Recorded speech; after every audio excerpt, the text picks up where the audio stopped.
3 shot में इस्लाम खतरे में नहीं हुआ तो क्या हिंदू धर्म का इतना कमजोर है कि खतरे में पड़ जाएगा जरा से उसके बिगनी पहनते ही? अमित शाह ने बोला है कि अगले 30-40 साल तक बीजेपी का राज है, क्योंकि वो जानता है कि देश की जनसंख्या ज्यादातर मूर्ख है। कि आप में दम था तो पहले क्यों नहीं बना दिया आपने राम मंदिर? आपने कोर्ट के थ्रू करवाया, जब कोर्ट ने कराया तो कोर्ट को क्रेडिट मिलना चाहिए, बीजेपी को क्रेडिट क्यों मिले उसके लिए?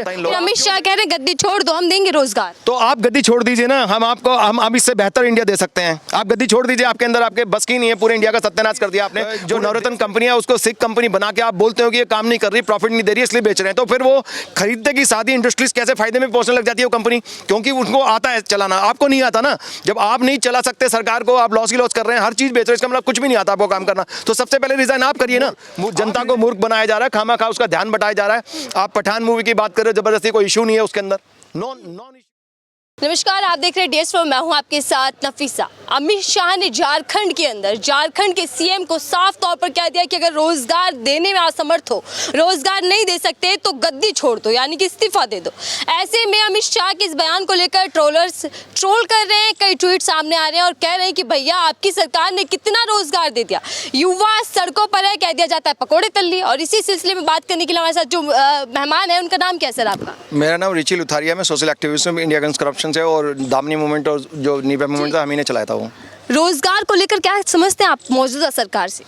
एक आप सब जानते हैं कि क्या हाल है, पूरे देश का हाल सत्यानाश हुआ पड़ा, हाहाकार मचा हुआ है। जो असली मुद्दे हैं सरकार उन पे कभी भी बात करना नहीं चाहती, अपोजिशन को घेरना चाहती है, लेकिन अपने गिरबान में झांक के नहीं देखती। पूरे देश में बेरोजगारी चरम सीमा पे है, महंगाई चरम सीमा पे है, और जो क्राइम अगेंस्ट विमेन है, अपराध हैं जो महिलाओं के खिलाफ है, वो चरम सीमा पे है। वो टॉप के अंदर यूपी के हमारे योगी आदित्यनाथ जी का जो स्टेट है यूपी, वो टॉप करता है 56,000 प्लस केसेस के साथ। अगर चाहोगे मैं आंकड़े दिखा दूंगा, अभी डाटा भी साथ मेरे पास सब चीज़ साथ में है। और 10 टॉप जो स्टेट हैं उसमें 4 स्टेट में बीजेपी का राज है और कुछ में कांग्रेस का राज है। तो आप देख लीजिए ज्यादा कहाँ आपको लगता है कि बेरोजगारी है और कौन सी सरकार के अंदर? देखिए, जब महिलाओं के खिलाफ में कोई भी अपराध होता है, जहाँ पे अपराध ज़्यादा होते हैं, तो यहाँ पे ये मान लीजिए कि वहाँ पे सबसे ज़्यादा बेरोजगारी है।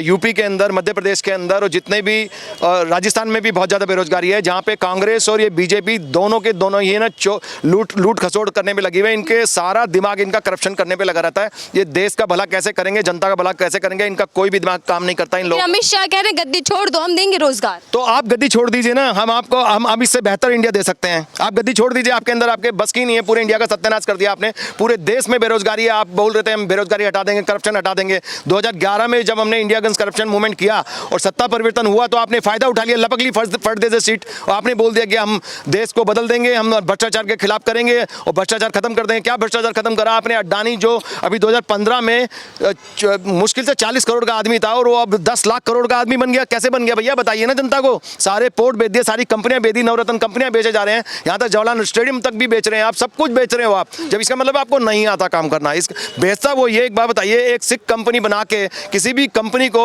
गवर्नमेंट एंटरप्राइज को या कोई भी जो नवरत्न कंपनी है उसको सिख कंपनी बना के आप बोलते हो कि ये काम नहीं कर रही, प्रॉफिट नहीं दे रही, इसलिए बेच रहे हैं। तो फिर वो खरीदने की सादी इंडस्ट्रीज कैसे फायदे में पहुंचने लग जाती है वो कंपनी? क्योंकि उनको आता है चलाना, आपको नहीं आता ना।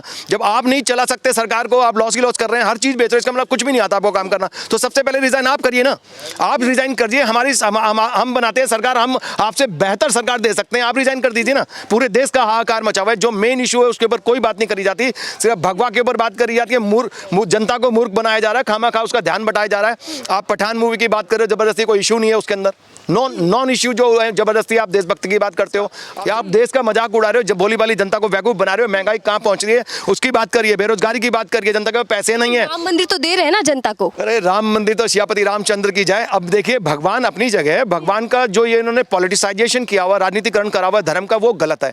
भगवान किसी को कोई किसी भी धर्म के अंदर गॉड हो, भगवान हो, अल्लाह हो, खुदा हो, कभी किसी को नहीं कहते कि तुम आपस में लड़ो या वो करो। हमेशा जनता का भला ही सोचते हैं। अगर है तो इस दुनिया में भगवान, अगर गॉड है तो वो हमेशा भला करता है जनता का। ये लोग राजनीतिकरण किया हुआ, इन्होंने हाईजैक कर लिया भगवान को। इन्होंने राम को भी अपना बना लिया, सबको, गांधी को भी अपना बना लिया, पटेल को भी अपना बना लिया, सारे नेताओं को, जितने भी दूसरी पार्टी के टॉप लीडर है वो हाईजैक कर लिया इन्होंने, भगवान को हाईजैक कर लिया। आप बताइए, प्रधानमंत्री का शोभा देता है कि एक पार्टी के लीडर हैं आप और आप प्रधानमंत्री की पोस्ट पे पहुंच गए और वहाँ पे राम जन्मभूमि का आप मुझे बताइए कि राम जन्मभूमि आपकी है, बीजेपी की हो गई क्या वो? जब एक तरफ आप बोल रहे हो कि आप में दम था तो पहले क्यों नहीं बना दिया आपने राम मंदिर, आपने कोर्ट के थ्रू करवाया, जब कोर्ट ने कराया तो कोर्ट को क्रेडिट मिलना चाहिए, बीजेपी को क्रेडिट क्यों मिले उसके लिए, और आप क्यों गए वहां पे इनॉग्रेशन करने के लिए, उसको करवाएंगे। राम मंदिर तभी तो मिल रहा है जब बीजेपी सरकार सत्ता में। बेकार की बात है। पहले की सरकार कहाँ ध्यान देती। हमने धमकी दी थी इनको, बीजेपी वालों को, अगर तुम ये जबरदस्ती का मुद्दा उठाए हुए हो, जनता को वैकूफ बना रहे हो, अगर तुम नहीं बनाओगे हमारी सरकार आएगी, जनतंत्र अलायंस ऑफ इंडिया जय, हमने बोला था कि हमारी पार्टी सत्ता में आएगी तो हम 1 महीने में बनवा के सारे इशू खत्म कर देंगे। आप जनता को वैकूफ बना रहे हो, जनता को लड़ाई करवा रहे हो आपस में। तो बन रहा है, कह रहे कि 1 जनवरी को उद्घाटन हो जाएगा, द्वार खुल जाएंगे। वो तो कोर्ट के ऑर्डर के थ्रू हुआ है ना, सबके मिली, सब लोगों ने, हिंदू मुस्लिम दोनों ने मिलकर इस समस्या का समाधान निकाला, ना कि मोदी ने निकाला। मोदी दूसरी बात आपने कहा, रंग का जिक्र आपने किया, रंग को लेकर बड़ा बवाल मच रहा है। किस कौन से रंग की बात कर रहे हैं? पठान की बात अगर आप पठान, बॉयकॉट चल रहा है, पठान मूवी नहीं देखनी है। मैम अगर आपने देखा होता, इसका ट्रेलर देखिए, जो लोग इसका विरोध कर रहे हैं वो ट्रेलर देखिए, पठान का यूट्यूब पे अवेलेबल है। मैं भी लोगों की सुन रहा था इतनी बड़बड़, लेकिन मैंने देखा, आराम से गौर से देखिए उस ट्रेलर को। उसका पहला जो शॉट है उसी के अंदर वो वन पीस के अंदर ग्रीन कलर के अंदर वो दीपक पादुकोण ने ग्रीन कलर का वन पीस बिकनी पहना हुआ है, तो वो उस समय इस्लाम खतरे में तो नहीं आया। इस्लाम ने तो किसी ने, मुस्लिम ने नहीं बोला कि इस्लाम खतरे में आ गया, वो जानते हैं कि ये एक्टिंग है और एक कलर है, इससे इस्लाम से नहीं जोड़ा जा सकता। सेकंड शॉट आप देखिए, उसके अंदर 2 पीस के अंदर बिकनी के अंदर ये वो स्कर्ट पहनी हुई है उसने, और बिकनी ऊपर जो टॉप पहना हुआ है, kind of A bikini only, तो उसमें भी वो ग्रीन कलर और मिक्स कलर के अंदर है, तो उसमें भी इस्लाम खतरे में नहीं आया। तीसरा शॉट शाहरुख खान का, उसने ग्रीन कलर की पैंट पहन रखी है, तो तब भी इस्लाम खतरे में नहीं आया। लेकिन 1 सेकंड का ऑरेंज कलर का उसने बिकनी और वो पहन लिया, तो उसमें हिंदू तो बीजेपी का शायद खतरे में आ गया है, हिंदुज्म खतरे में नहीं आया। हिंदुज्म तो बहुत बड़ी चीज, सनातन धर्म बहुत बड़ा धर्म है। ये तमाम मूर्ख जितनी भी पार्टियां आती रहेंगी जाती रहेंगी, कभी भी हिंदू धर्म के वो टच भी नहीं कर सकती, वो इतना ब्रॉड कॉन्सेप्ट है। उस रंग के माध्यम से अपमान किया, आस्थाएं जुड़ी हुई है हमारी, निर्माताओं को पता होता है कि इस रंग को हिंदू लोग मानते हैं, फिर भी आपने उसको, आप इसका राजनीतिकरण करना चाहते हैं, इसको पॉलिटिसाइज करना चाहते हैं, इसको कम्युनलाइज करना चाहते हैं, जिससे कि बीजेपी को सारे हिंदुओं के वोट एक तरफ मिल जाए, क्योंकि लगातार इस देश के अंदर इलेक्शन होते रहते हैं। हमने बार बार कहा कि इलेक्शन एक ही बार हो, खत्म कहानी। 5 साल तक तो जनता के मुद्दे उठाए ये लोग, ये लगातार ये एक ऑटोमेशन में चले गए हैं, एक रोबोटिक टाइप से मशीन के टाइप में हो गए नेता। लगातार इनके दिमाग में एक ही प्रोग्राम होता है, इनके ब्रेन सबकॉन्शियस के अंदर, कि हमने इलेक्शन के एंगल से ही बोलना है, तो लगातार ये ऑटोमेशन में बोलते रहते हैं, वही चीज़ बोलते रहते हैं, वही चीज़ करते रहते हैं, कभी भी सच्चाई नहीं दिखाते, ना सच्चाई बोलते ये लोग। ये बेकार की बात है, जो ये मुद्दा जबरदस्ती इसको पॉलिटिसाइज कर रहे हैं, इसको राजनीतिकरण कर रहे हैं, इसका ये बहुत ही गंदी और शिशोरी उन लोगों की है जो इसको जबरदस्ती मुद्दा बना रहे हैं। कोई मुद्दा नहीं है। जो लोग मूर्ख लोग इसको लगातार प्रोटेस्ट कर रहे हैं, उनको एक बार इसका ट्रेलर देखना चाहिए। उसके बाद में जब 3 शॉट में इस्लाम खतरे में नहीं हुआ, तो क्या हिंदू धर्म का इतना कमजोर है कि खतरे में पड़ जाएगा जरा से उसके बिकनी पहनते ही? अरे ना, क्या अब नहीं सहा जाएगा अपमान। भगवा को टारगेट बार बार किया जाता है Bollywood. Madam with due regards to you, आप एक औरत हैं, तो चलिए मैं एक शिष्टाचार की बात कर रहा हूँ, लेकिन हकीकत में सच्चाई है कि ये लोग बीजेपी के भाड़े के लोग हैं, पेड लोग हैं, वो लगातार इस मुद्दे को उठाते हैं। भगवाकरण की बात करेंगे, जिससे कि इशू लगातार 2 इशू हैं इनके लिए मेन है।